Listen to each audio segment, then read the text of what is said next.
Okay, well, we are a minute past, so I think in the interest of time, we'll try and kick off. So we're going to ask you to come off the screen and leave our speakers. But I would like to welcome everybody. I'm Adriana, co-founder of MyFOTech. I have my partner here assisting Alex.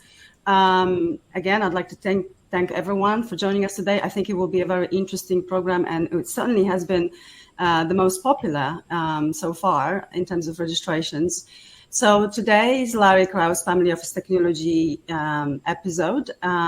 We have Tania Neild, our moderator, and she will interview BlackCloak, Abacus, and Copia about keeping your family office and your family secure. And so, of course, we have interesting timing because of the CrowdStrike incident last week. So they will also be addressing the implications of that for family offices. Now, before we move forward, I'd like to just mention a couple of dates. On the 22nd of August, we have the next technology program. This will be moderated by Sean Parkin in Australia. Other details will be confirmed. And our annual conference is taking place on 19th and 20th November. We are now building the agenda. And so if you are interested in being involved or helping us shape the event, do get in touch with me, Adriana@myfotech.net. And with that, I would like to hand it over to Phil Strassler, the founder of the Larry Krauss Family Office Technology Institute. Phil, thank you, and over to you. Thank you so much, Adriana. This is going to be an exciting program. One second. So let me introduce Tania Neild, my friend, who is really introduced me to Adriana and started the ball rolling here. So Dr. Neild is an expert in deploying complex systems, including cross-application integration, security analysis, and relationship tracking. With extensive domain knowledge, she specializes in aligning technology with business goals, ensuring compliance in disaster recovery and security. She was previously the CTO and COO of Private Client Resources, where she developed a robust reporting platform tracking over $6 billion in assets. And at Desnet Asset Management, she built an acclaimed managed account platform, contributing to its successful public offering. Her 15-year career spans academic research, applied science, including work with the National Security Agency. Dr. Neild holds a PhD in computer engineering from Northwestern and a bachelor's in mathematics and computer sciences from Emory. And she is on the spot now. Tania, I'm turning it over to you. I know this is going to be a great program. You got some great panelists. Well, thank you, Phil, and thank you, Adriana. Thanks, everybody, for coming today. The session will be great because I have phenomenal speakers with me. If you guys have any questions, feel free to put them in the chat bot along the side. I'll try to toggle between them and pull them off and see if I can weave them into the conversation. So we'll see how well I can multitask. So Phil introduced me, and I'm trying to intimidate you with my God angle here. So I apologize for the sunlight streaming, but I'm a sun. It's one of my vices. So anyway, so we have three phenomenal panelists, and I'm going to let them introduce themselves. But before I do that, the way that we framed this was basically we have security from the family perspective, and then we have security from the family office perspective, and then we have the communication and the connecting of the family to the outside. And so we're kind of dealing with security and communication from all three perspectives.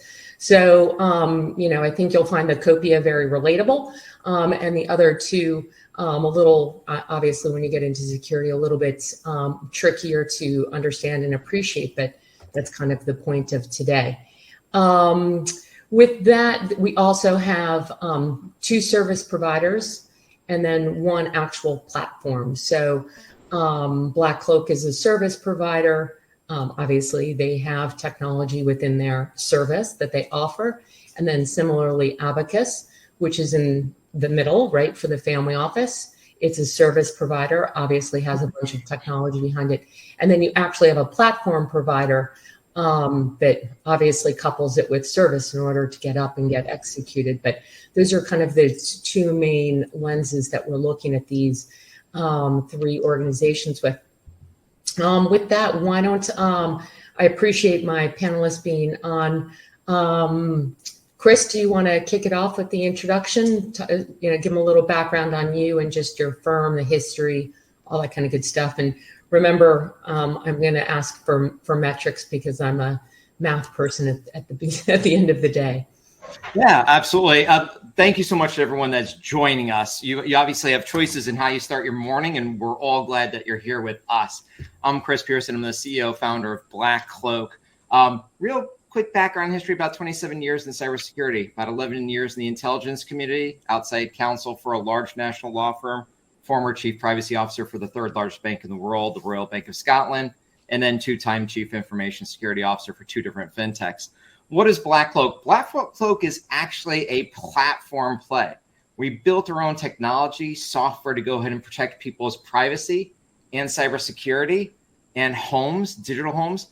And it applies to both ultra high net worth individuals, high net worth individuals, as well as family offices. So we kind of bring everything together through a platform that we own, we built, we create with our own security operations center and team behind the scenes. It's one of those things you guys all know. I mean, it's like the life of a high net worth, ultra net worth individual who might still be employed by a corporation, who also has a family office or other philanthropic activities. They're all inextricably intertwined. They're all combined together, kind of one big, juicy, meaty center.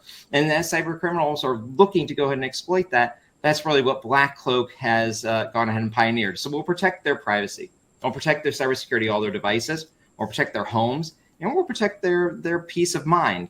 At the end of the day, it's those things together. BlackCloak's about 6 years old here. We protect Fortune 10 companies, all their executives in their personal lives, right? Those upper echelon executives, as well as family offices, high net worth, ultra net worth individuals, and it kind of expands from there. But it's only this population that we're really in protecting and interested in protecting. Really amazing stuff, backed by a great team and backed by great venture capital firms that have allowed us to grow and expand. So that's a little bit about us, about BlackCloak. Coming up upon that kind of magic 100 mark, so to speak, in terms of perhaps number of employees. And we're all spread out throughout the United States. So we really do follow the sun here in terms of being able to provide that 24/7, 365. So a little bit about BlackCloak. I love today's topics and look forward to getting into more with Paul and Michael and the rest of you out there. Awesome. And how many people are you actually protecting? We don't disclose any of those numbers. We have thousands of members and we have hundreds of corporate logos, Fortune 500 on down. Great. With that, why don't I turn it over to you, Michael? Sure. Thanks for having me. So I'll just give you kind of like the why I even did Copia, or first, like, what is Copia? So Copia, we wanted to build this like wealth ecosystem, this wealth operating system. If there's giving you the one-liner, if you imagine what Salesforce did throughout the whole enterprise with the customer record, how come no one's done that with the asset record? How come no one's even done that anywhere? And so our definition of platform is like people can actually come and write code for us. So one of the things is that people always ask who our typical clients are. So we've got family offices, ultra high net worth people, but also software developers building for those people. So that's kind of separates Copia. A little bit of the history and motivation behind it. My background's always been in tech. I've sold 4 companies. One of them was to Slack. One of them went public at called ThoughtWorks. And then I also did 2 different turns to private equity. So I started my own family office in 2016. And then I was like, not happy with the way tech was working. I just did not like it. Even to give you guys like one little security point, there's a very, very well-known file called the security.txt file, which tells you how to communicate vulnerabilities to a firm. There's not a single firm that we work with that people consider our competitors that has even one of those. It's like the most basic thing you could imagine. It's not there. It's like my favorite thing to do is like /security.txt. That doesn't exist, right? So that's kind of where I came at it from. I came at it from basically, I just started writing software for ourselves because I could not understand what's going on. Because in our family office, we're like over 60% alts. And then I was like, where is this? I have like 44 portals I have to log into every month. Like, what's going on, et cetera, et cetera. How long have we been available for? coming up on 3 years.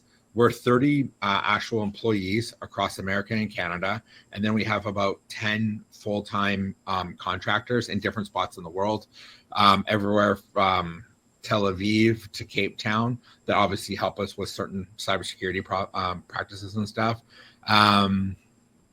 Number of clients, we're greater than 50 and less than 500. There you go, Tania. Thank you. I'll give you another fun stat for you. Since January 1st, we have moved more than 27 million transactions through the system. So giving you a sense of the scale around how much stuff's going on the platform, it's a lot more than people expect us to have. That's why I like sharing that number. And that's us.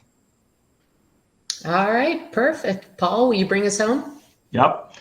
Hi, everyone. Thanks for having me. So I'm Paul Panzica. I'm the CTO of Abacus Group. So we are an MSP, an MSSP. We cater to the financial services market. So we've been around for about 17 years, and we offer full stack support on the MSP side. So help desk support, networking support, engineering, cloud engineering, digital transformation, as well as cybersecurity blue team.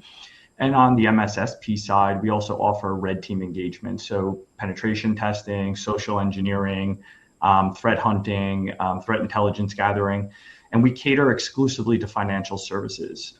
We have north of 750 customers, which accounts for north of 15,000 endpoints across North America and EMEA. Our headquarters are based in New York. We have data centers, 3 data centers in the US, 2 in the UK. And we host both private cloud as well as public cloud services for our clients. We originally started in 2008, which, as many of you know, is probably a terrible time for anyone in financial services to try to start an MSP business.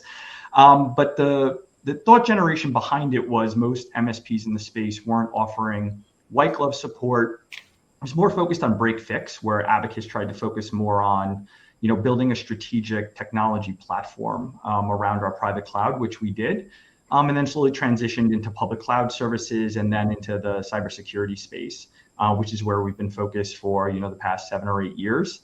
And we are exclusively focused on this vertical. We understand the unique challenges and services to the family office space and alternative investment. And that's where we've built our technology and security platform around.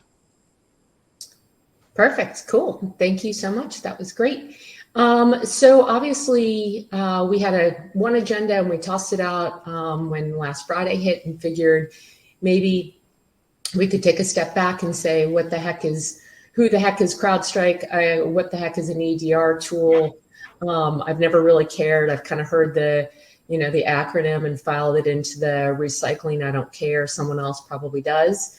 But now that this is in the news, what the heck does that mean? So, Chris, maybe you could give us a little bit, obviously CrowdStrike's a big company and we've seen it, in the news, but who is CrowdStrike? Who are their competitors? And can you give us some backdrop of EDR versus antivirus? Yeah, this is great. So break down for everyone. Think about, let's not even talk about cybersecurity for a second. Let's just talk about your home. And hopefully your homes have some type of an alarm system on it. And it may have different sensors on there, a floor sensor, laser, motion detectors, heat detectors, glass breaks, all the rest of this, door, window, everything. That alarm system is sort of what antivirus is, right? When you're setting your alarm system, if a bad guy comes in, it alerts and all the rest, and hopefully bad guys come, there's incident response and reaction, and it kind of, quote unquote, blocks them. We hope, fingers crossed, kind of blocks them from causing damage. Well, CrowdStrike is what is called EDR. It's kind of akin to the alarm system. EDR is endpoint detection and response. Let's go with each of those 3 words. Endpoint. Well, this is a fancy way of cybersecurity people saying device or computer or cell phone or tablet. In this case, it's going to be applied to, we're just going to say computers only. It applies to servers and all the rest, but just think about it as computer. That is an endpoint, whereas you're viewing information. Detection. Hey, we spotted something bad, or we spotted some actions that we think are bad. And then the response. So the response is hey, let's block it, let's quarantine it, let's make sure we stop that in its path. And there are other elements of EDR now, XDR, and it goes on and on. Let's just focus on EDR. EDR is essentially souped up antivirus. Antivirus used to be something that was more static. It was a allow list and a block list. If you see a person wearing a black pants and black t-shirt and a hat, then go ahead and stop them. They're bad. Well, what happens if it's a pinstripe shirt? It's not a full black shirt. I don't know. It doesn't stop them. It lets them through. Antivirus was very much based off of a allow list and a block list. If you see this, don't allow it, and it has that block list capabilities. Well, cyber criminals don't just have things that are a fixed virus. There are different mechanisms by which they try to make your computer do things behind the scenes that are indicative of bad behavior. So, for example, someone could be wearing all white, but they're on a stepladder, and it's 2 a.m. in the morning, and they have a crowbar in one hand, a flashlight in the other hand, they're up on that trying to break in through your glass. That's bad behavior. What EDR does is it's next generation antivirus. It's used mostly within corporate environments, family offices too, as you need an entire security operations center security team to go ahead and operate. A little more sophisticated, have to tune it a little more, make sure it's fine-tuned, and then react and respond to it. But what EDR does and what CrowdStrike does is they are focused entirely on, hey, yes, maybe bad things. Perfect. We see someone in all black. It's bad. But more so on behaviors, on actions. But here, EDR. What EDR is, it's right, that next-gen antivirus that's spotting both signature-based as well as behavioral-based items. That is what EDR does. Other names that you should know or might hear about that are in the same capacity. And look, someone's going to say, well, you forgot this company, you forgot this company. I'm going to do the big ones. CrowdStrike, EDR. Sentinel-1, EDR. Cylance, which is now owned by BlackBerry, EDR. Carbon Black, owned by VMware, EDR. Cybereason, EDR. Yes, there are a few others there, and people argue about nuances around them. Those are going to be most of your EDR platforms, once again, used by large enterprises and also family offices. They definitely do differ from more sophisticated, take more management for those platforms than an antivirus. Even if an antivirus has two different flavors, they have a flavor that is an enterprise commercial grade antivirus. EDR, I would say, is even stepped up more. And then there's, of course, consumer grade antivirus, which is, well, you get consumer grade, not really applicable to this audience here.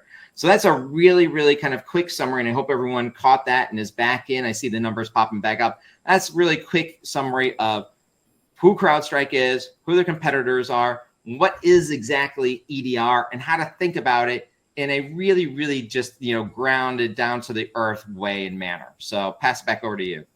Perfect. Thank you so much. I think that was a great explanation. And so people, hopefully with those names, probably said, oh, I think I've paid that bill, or I've seen that somewhere. And hopefully you do have it. With that, maybe Chris, you could say, so how did this big company that's doing such important work, how did this happen? And how do we get comfortable with this not happening again? Yeah. So, look, and there's a lot of technology behind the scenes on exactly what went wrong and all the rest. Essentially, an update was made. Every single virus company, EDR company, has what's called a main engine. And then they have library files that help the engine figure out new paths of execution, new paths that the cyber criminals are using. It was a library update, not the main engine update, but a library update that got fat-fingered. It ended up having some conflict with Microsoft changes, Microsoft operating system, which essentially caused a file to not load and causing a repetitive blue screen of death. That's like super high level. We can go lower level, but it's not for this call. Bottom line is wrong entry into a library file that then caused the computers to constantly reboot, go to blue screen of death. The fact of the matter is, look, this is software, folks. This has happened. McAfee back in 2014, total blackout. If you had actually had their patches on automatic update, you would have been running around. I remember I was running around the company.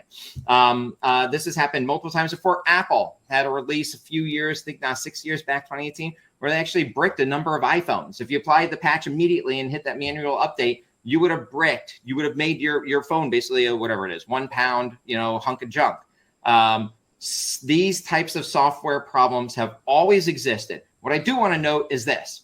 CrowdStrike's been like really pretty much top notch here in terms of operational excellence, and operational excellence as it relates to what's called QA, right? So the quality analysis, and SDAT. But in terms of making sure what they're shipping is top notch, it works, it's tested, and it won't do anything bad. CrowdStrike really has had a massive, I want to say, a 12-year run of no major impacts and outages.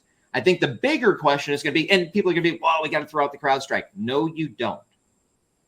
Right? We want to stop people from stealing money, stop people from hacking, stop people from gaining access to your digital assets. So you're going to need EDR in there. What you might want to do is figure out, are they the right solution for you given your operating context? Should you diversify? If your family office is 8 people, it doesn't make sense to diversify. But if you are X, Y, and Z airline, you might want to say, hey, we're going to put one thing on the servers and one thing on desktops, or we're going to have East be, folks in the East be on half, EDR version A and half on EDR version B. There might be some sophisticated things that get here. Really, over the past few years, we've seen one big word in cybersecurity. Chief information security officers, everyone, all my friends have been, clamoring about this, and it's been consolidation. I want less, I want less, I want less, and I want to go to just a few major providers. Well, that consolidation is one reason why this was so hard hitting. When it caused an outage, it caused a massive outage. So there is going to be and should be some rational analysis on should you diversify that a little bit more, and should some of these larger companies not make those purchases and acquisitions because chief information security officers, CIOs, CTOs might look at things differently and say, I don't want all of our eggs in that one basket. And on purpose, I'm going to select multiple different pieces of technology and wrap them together so that something like this does not happen. That's going to be wise. It's happening right now. Perfect. That's amazing.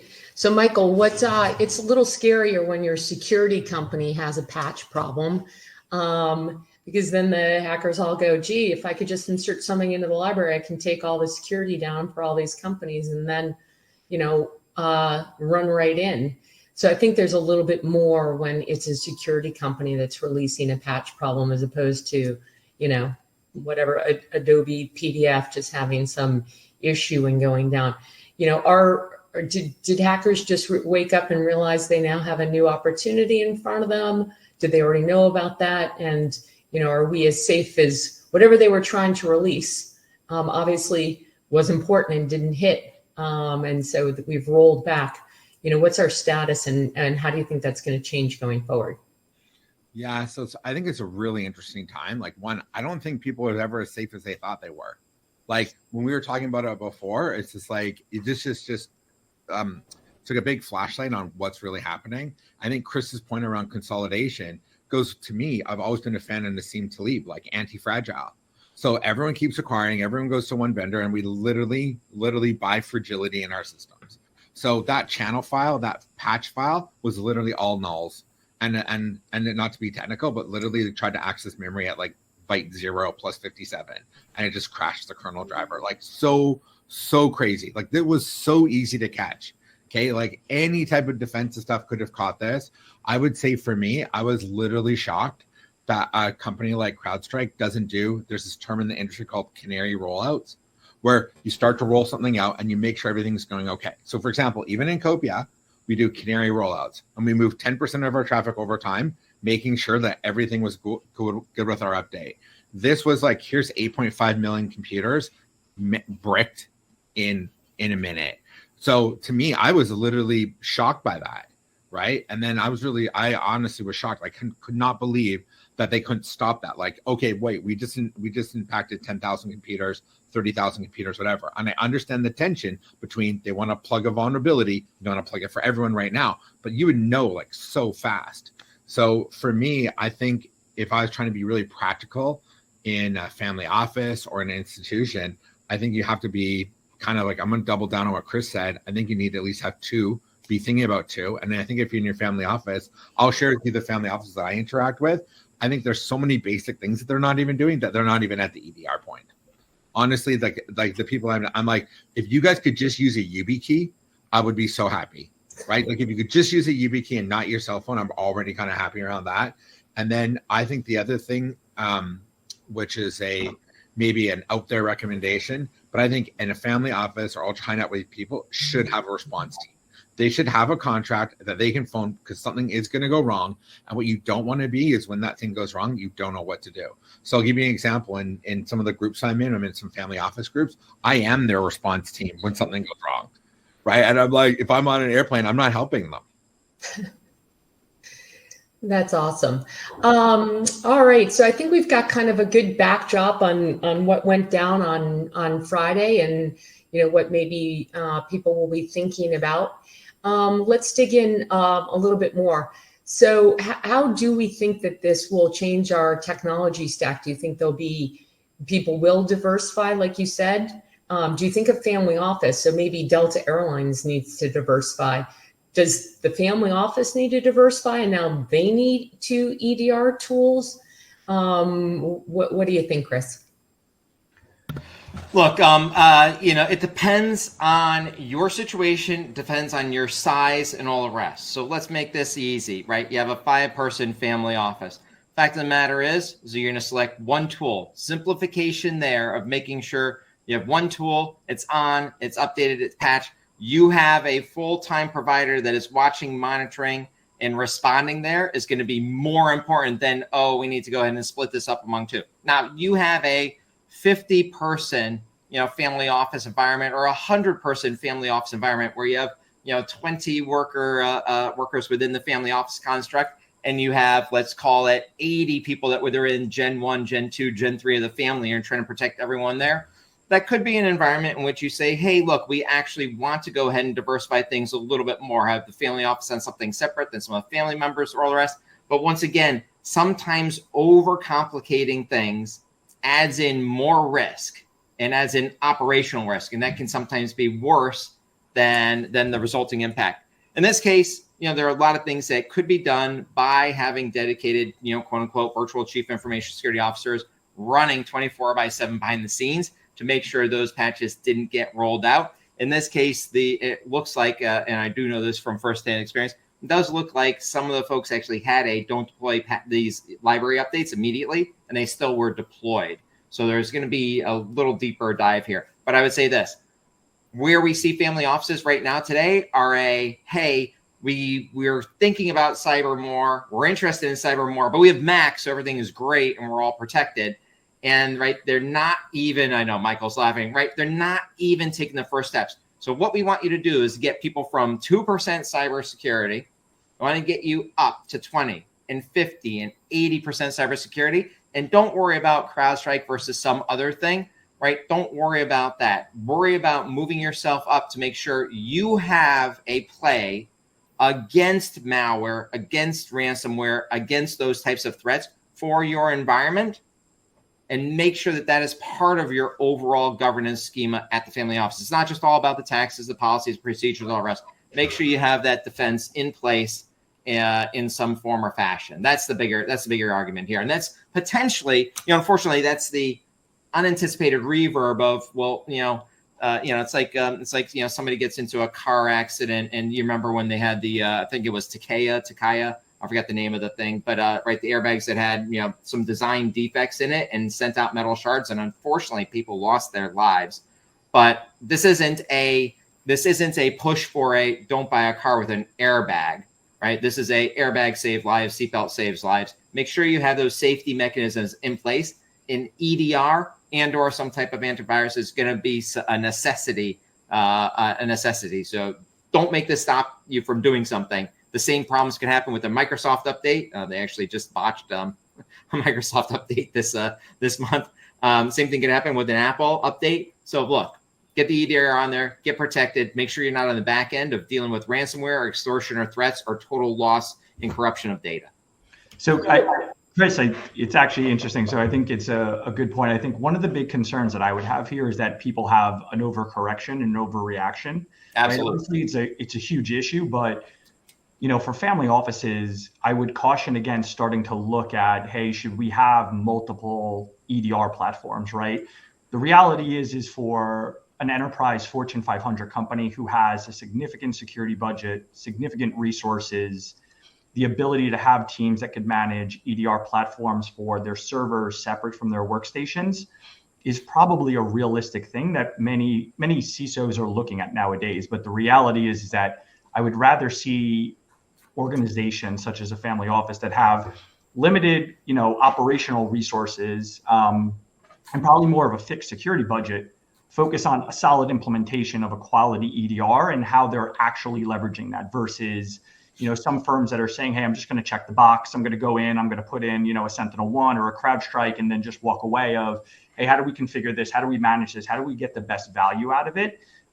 Because the reality is that, any of these platforms are risk at having something like this. And I think, to Chris's point, the more intricacies and complexity that we add to the system, the more likely we are to have an outage at a firm based on interactions with them. For example, if we don't have the proper process to ensure that, the A side gets EDR1 and the B side gets EDR2, and we mix the two, we're going to brick all our machines as the two EDRs kill each other, as they see each other as malicious action. So I would focus on this vertical is making sure that we have the proper security apparatus installed and configured, and focus on kind of like a back to basics, and make sure, to Chris's point about the airbags, that we don't have a ridiculous overcorrection and we say, all right, we're going to avoid airbags moving forward. Let's make sure that, we put the basics in play, and that, it's different industry focused on large institutions versus, people in this vertical. So Paul, you're being too kind, because you actually did not use CrowdStrike for your clients, right? You used SentinelOne, and so on Friday, when all the other MSPs were scrambling about to get the computers up, you were probably like, dodged a bullet. It could have happened to me. Yep. Two questions. Why did you pick SentinelOne over CrowdStrike? And we're saying, hey, they're all the same, but there are some nuances to them. And then secondly, if this had happened to you, or, you're sitting here saying, thank God this didn't happen to me, what new policies or what new procedures do you put in place to say, this could have happened to me and thank God it didn't, but like this will, happen to me at some point? What will I do when my family offices call me and say, I've got 10, blue screens sitting here. I'm on my phone calling you. What's going on? Yeah. So first, we use SentinelOne, and, I want to be clear.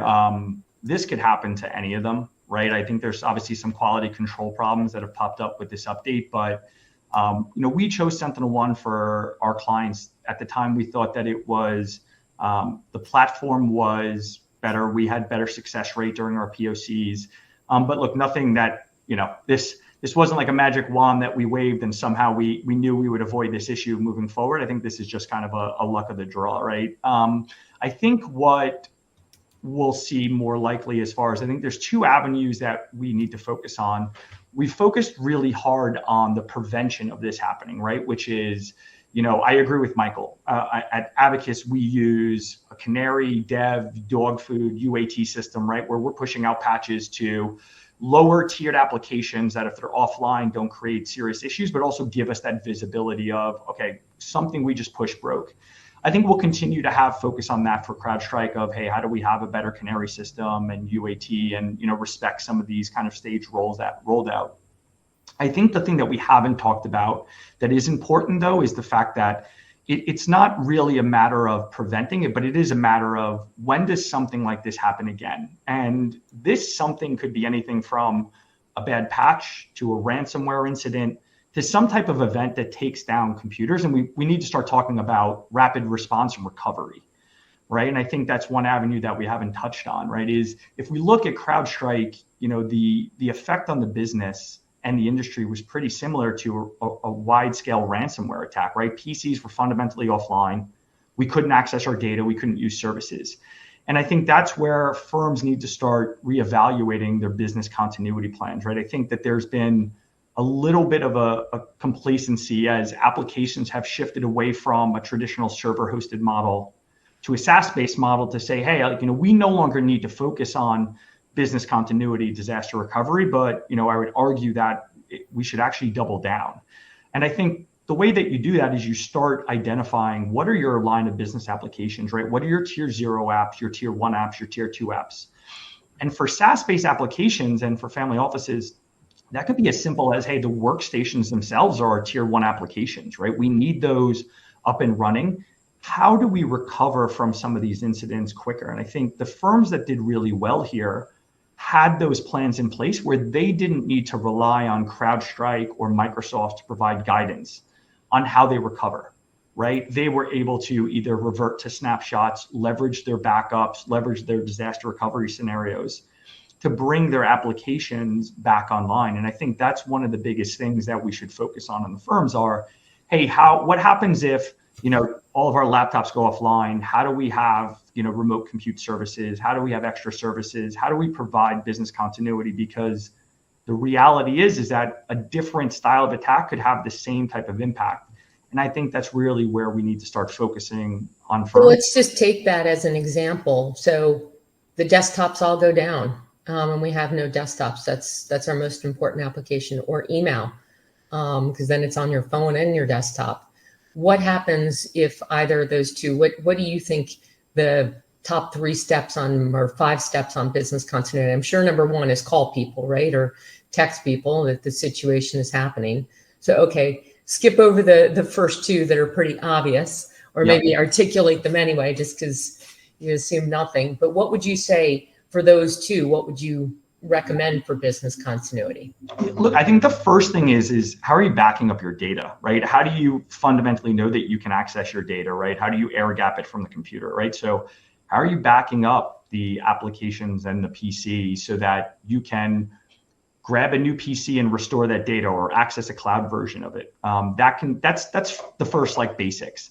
Secondary is how do you provide continued services? Is this where remote desktop, cloud PCs from Microsoft, or some type of alternative method to access some compute environment that is still secure, still managed by the enterprise, that you can give access to, right? If you can provide access to corporate resources and someone can leverage their home PC in a secure manner, that's a form of business continuity. And I think firms need to look at leveraging other services like that of, hey, how do we provide alternative methods besides just here's your laptop and here's how you access resources?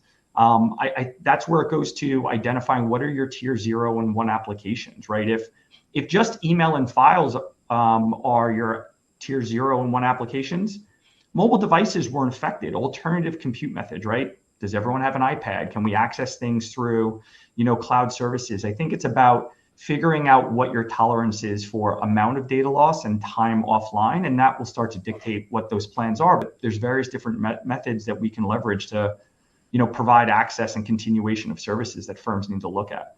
So, Tania, I had a point. Oh, sorry. Yeah, of course, go for it. I'm going to say, I think the thing we're always missing is the human in the loop, like the communication side. So there's all the tech stuff. I get it. Backup, disaster recovery, blah, blah, blah, blah. But how do I know that this is happening to me right now?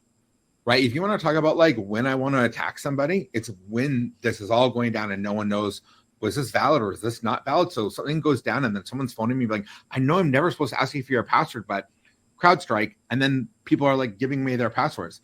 There's got to be a communication way that everyone in the family or in the institution knows this is what's happening. No one's going to ever ask you your password, whatever, all that stuff kind of again.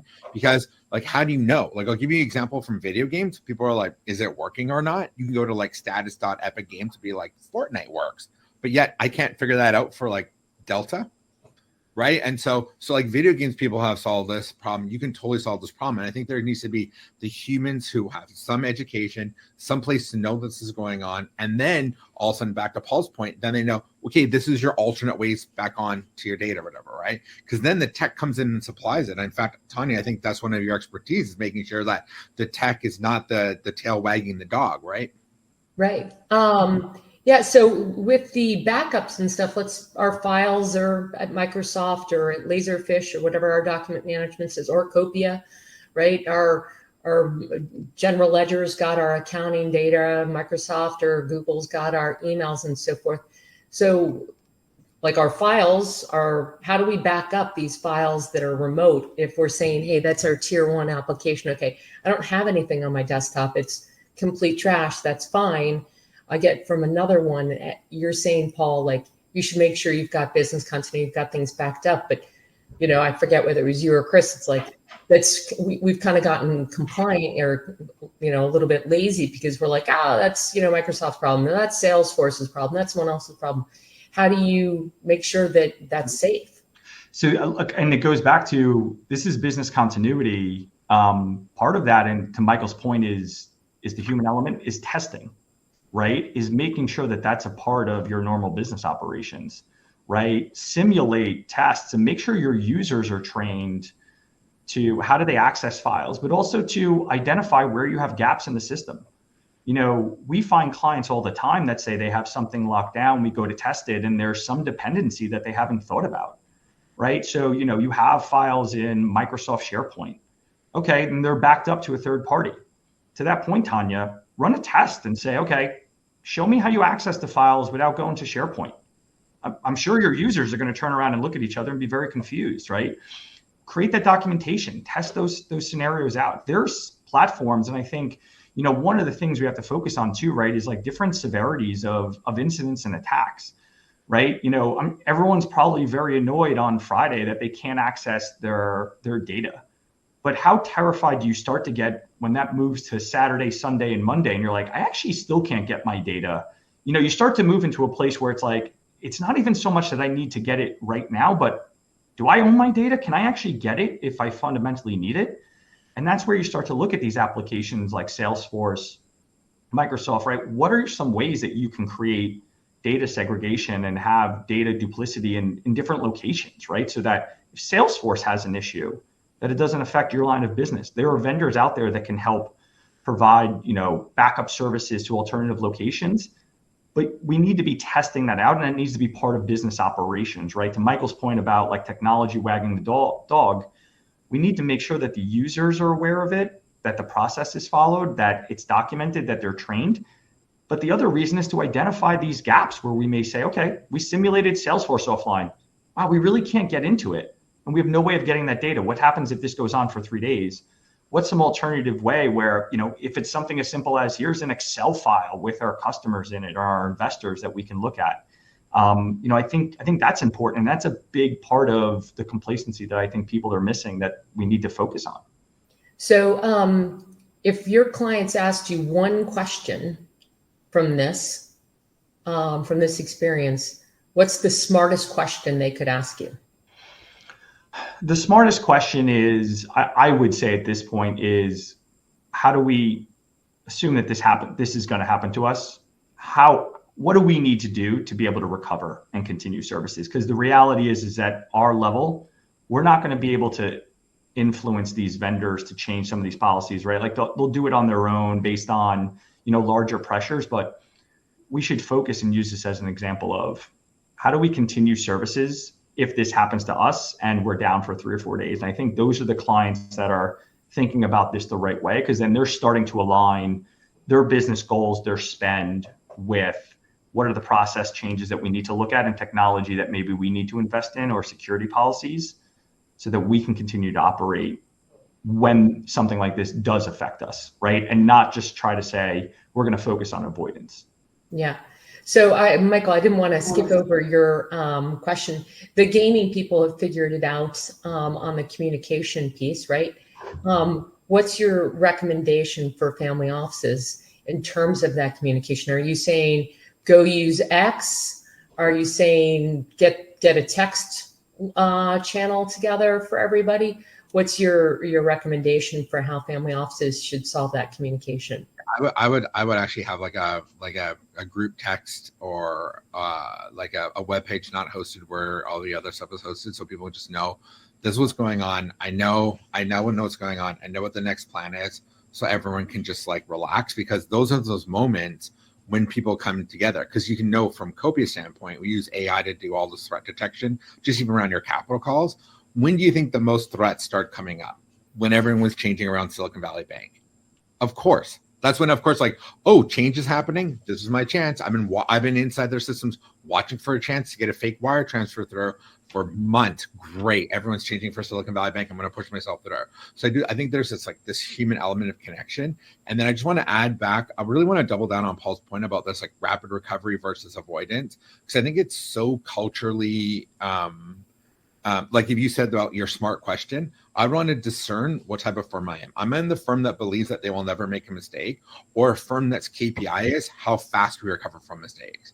Like, you know, which one do you want to have? Like 0 accidents, for how many days, or basically this time of shrinking, we recover from accidents faster and faster and faster and faster. Because I think that the latter is far more powerful. In fact, every company I ever go to that goes into the first of avoidance eventually has some horrible surprise, right? And then the other side, you're doing all this work, and you never get thanked for it, which is okay. But you never get these horrible surprises where the whole world is like mad at you, right? Perfect. That's great. Thank you for that. I was surprised you didn't say Copia. I'm not just selling my stuff. Of course you can use it. There's lots of great software out there. To Michael, to your point though, I would say is like one thing to like just kind of reiterate is like keep banging that drum is like, I agree, is like you can start with basics like the group chat. Just make sure that your firm knows so that the first time they see something from that group chat isn't an incident, right? But also doesn't provide a bad guy the ability to jump in on that chat, say like, okay, we're going to test it out. We're going to create a WhatsApp chat. We're going to create an Apple group chat. We're going to have a Slack channel, and we're going to test this out as part of it. We're going to act like emails down. Just drill that into your testing methodology so that the people who are responsible for communicating that outage know what they're supposed to do, and the people receiving that message know how to receive it and expect it, versus someone waking up in the morning and saying, never seen a chat like this. I don't know what's happening, right? Because I want to agree on the fire drill point, because you normally have the fire drill where the BT or the IT people are doing the fire drill. Yes, I got the data back. Yes, I got everything back. And the rest of the world's like, oh, I'm glad you did your fire drill, right? The fire drill has to hit the principals and the G1 and G2 and G3, or the people who actually work there, not just limited to the people who are in charge of technology, right? Yeah, that's great. So Chris, that's a great segue over to you, since you deal with the principals and the family members. I think one of the things here is like, there's this concept of like a 0-day attack, right? Like the antivirus doesn't update all the time. It's just blocking. And so these 0-day attacks, which are like happening today, the antivirus can't pick up, and the EDR tools pick up better. So you're much more inclined to do these patches, right? And feel this sense of urgency from CrowdStrike to kind of do whatever they say, because they're protecting my 0-day threat. Why, how do you balance that kind of, I need to release it because this is a protection thing, versus kind of this rollout piece?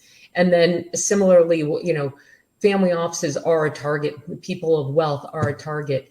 How do you handle protecting them? Yeah, I mean, on the first point, I'm going to give kind of a snarky offer. Nobody should be worrying about this whatsoever. The fact of the matter is that this is low hanging fruit, and make sure you're with a technology provider, a cybersecurity provider, MSSP, whatever, for you, family office on the personal side, that implements preventative controls, detective controls against malware. Pretty simple. That could be EDR, could be antivirus, could be whatever you're using there. Make sure you have it. So don't worry about are you not going to release it? Are you not going to, this is something that should be a layer of abstraction above and outside the family office, probably most of the people on this call.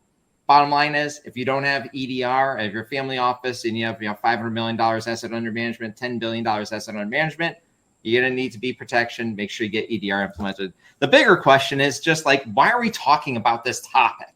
Why should everyone be concerned about EDR or CrowdStrike or whatever out there? And the fact of the matter is this, is that right? There's some 6,000 family offices in the US. There's single family offices in the United States.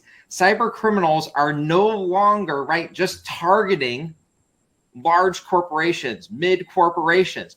If I go ahead and target a mid corporation, maybe it's 2,000 people, 3,000 people, they have 10 cybersecurity people running around. They have external providers. They have an MSSP that helps them blend in. They have all those different things. And maybe my take is $10 million. Well, why am I going to work hard at that? Why am I going to work hard at penetrating the firewall, looking for 0 days, doing all the sweeps there? Yes, okay, data is the lifeblood of what they do, and there's lots of ransomware and lots of extortion happening. But the fact of the matter is, folks, is that it's much easier to go ahead and go ahead and hack, go ahead and compromise a family office or an ultra high net worth individual. And if you do that, your take, $10 million, $20 million, $300 million, whatever, is going to be the same or more than what you would get from a company. So go there. So what are you seeing is the most common attack for these wealthy people? Well, I mean, yeah. So the biggest attacks that we see here in terms of these folks are going to be really three main items. Number one it's going to be scams and fraud. So this is what we call hardening the human. So if I can get so-and-so, Johnny or Susie at the family office, or the matriarch, patriarch of the family, if I can get them to believe that I'm not who I say I am, or that I am who I say I am, and then download a tech support tool, download a tool that allows me access to a computer, and then I can exfiltrate all their data and do an extortion later on, do ransomware. I can go ahead and get into a financial account. That is one of the biggest ways in. It gets around all this topic of EDR and antivirus because you're actually manipulating the mind of the person in that scam, in that fraud, to go ahead and do something that they're doing on their own. So, of course, it is a granted, approved permission in most cases. So the number one thing is going to be scams, tech support scams, kidnapping, phishing scams and schemes, phishing, all the rest. Number one. Number two is going to be straight malware, literally straight malware. Yes, they might have to click on something. Yes, they might have to go to a website they shouldn't have, or it might just be a drive-by download, but pure malware, which is why it's just a baseline discussion. Make sure you have some protection on your device. And the third thing is going to be your accounts whose passwords are exposed, right? They've been hacked at other places, they've been hacked at Under Armour, Home Depot, Ticketmaster, wherever. They've been hacked and they're out there. If you don't have dual factor authentication on those accounts, it could be as simple as SMS text authorization. And yes, it's not the best, but it gets you up from 5% cybersecurity up to about 80% cybersecurity. We want you to move towards an authenticator, either digital or towards a hardware key and token, maybe bank accounts at least. But we want you to get you on that journey and close that 5% to 80%. So number one, scams, which is education, harden the human. 2, malware. 3, and malware includes malware and not patching and not updating and all the rest of the devices. 3, it's going to be not putting dual factor authentication on your major accounts, email, financial, healthcare for extortion, and social media. Those are the big 4 accounts, big 4 areas we want you to pay attention to. The Nike.com account, yeah, somebody can find out it's your jog bra or your gym short size or whatever, right? And of course, obviously the shipping address. Don't worry about that account. I want you to pay attention to the 10, 12, 15 main websites that are in those social media, email, healthcare, financial spectrum. That's where it's at. Pay attention to those. Pareto efficiency curve, right? Do the 20% that gets you an 80% bump. That will save you and potentially your family office at the end of the day. And Chris, right? So I think one of the things that you hit on right there is that let's not lose focus just because EDR is like the big topic, is multi-layered defense, right? Is making sure that you have EDR, you have MFA, you have the right security tools to have the multi-layers so that, you're not relying on one aspect. To your point, Chris, right? Like the biggest threat that we see is coming in through email, right? So what do you have for email security? What are the rights on the PC? So, don't just take away from CrowdStrike that you need to focus just on EDR. It's like you need to have a holistic security program. And if you don't have that expertise, that's fine, but work with a vendor who can help you develop a whole-scale cybersecurity program.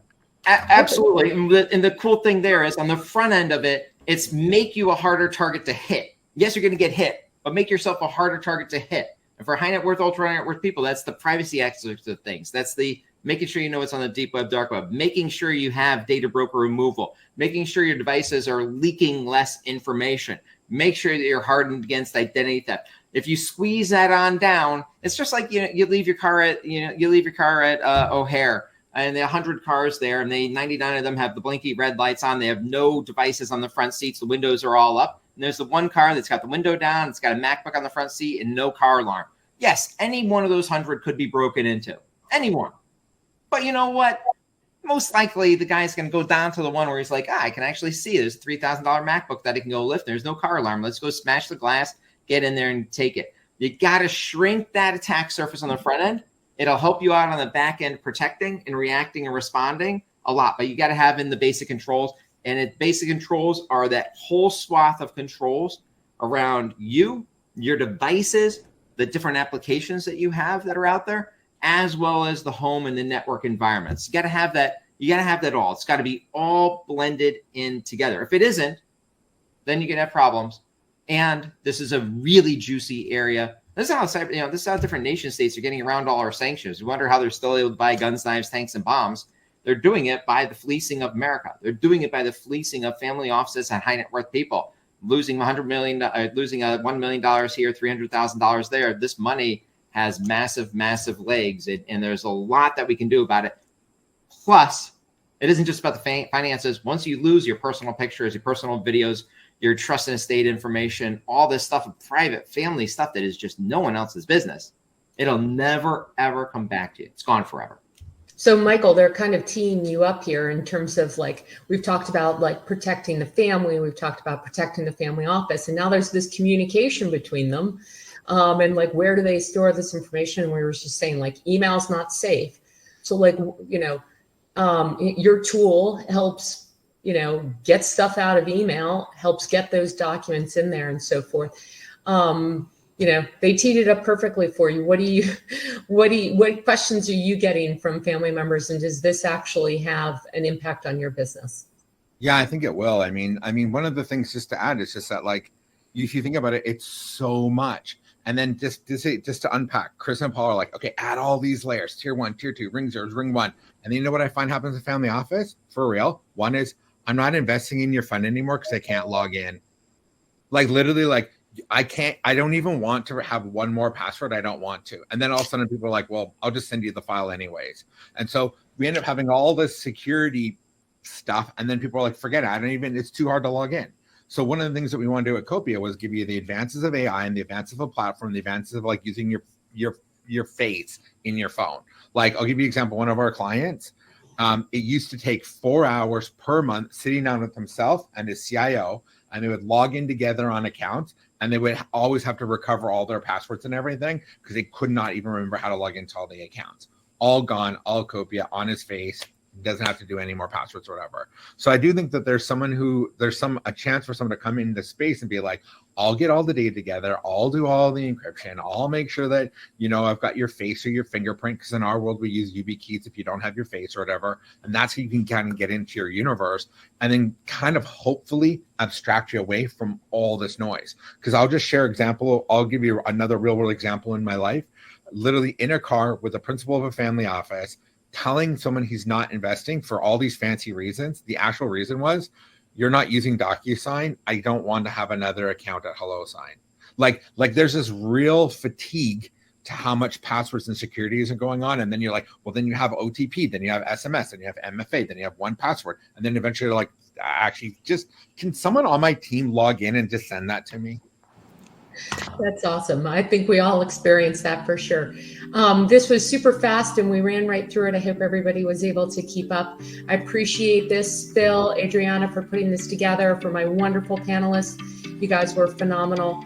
I only saw one question go by and I know we weren't able to get to it. There's just too much information. Adriana, Phil, do you want to wrap up with anything? I want to say thank you so much. This panel was absolutely incredible, and I think it was so timely. I learned so much, and I'm scared to death at this point in time. Hopefully that wasn't the point. You're not supposed to be scared. These guys know what they're doing and can take care of you. I'm scared. I have to call them. That is the takeaway. Awesome. We will be putting the recording on our website, and we also have a podcast from this episode. So we will do that, and I hope to see you all on the 22nd of August. Thank you. Or some of you. Thank you again. Thank you again. Bye. Bye-bye.